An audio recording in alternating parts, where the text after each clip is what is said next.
the real way to think about this is, if I'm going to affect discipline inside of a system, I have to change the mindset where I think punishment has its place, in the traditional form of like consequence kind of stuff, and taking away things or whatever, and really replace it with the discipline, which means to teach.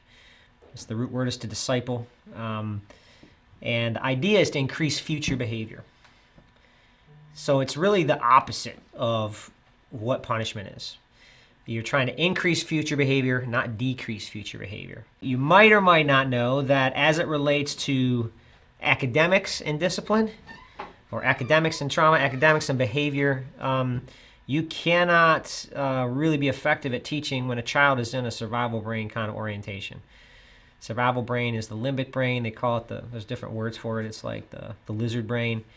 It's the center. If you take your thumb and you wrap it around your hand, like that outer finger part is the cortical brain, and the thumb is the limbic brain. The limbic brain is more primitive. It's responsible for basic functioning, human emotion, instinct, response, things like that. And when we go into that survival brain, there's all kinds of things that happen in our executive functioning. The short-term memory drops. There's executive functioning, planning, processing, all that reduces. And then there's the learning brain, which basically is the capacity to take in new information and learn from a scenario. Kids that have had trauma, they are at least coming in the morning.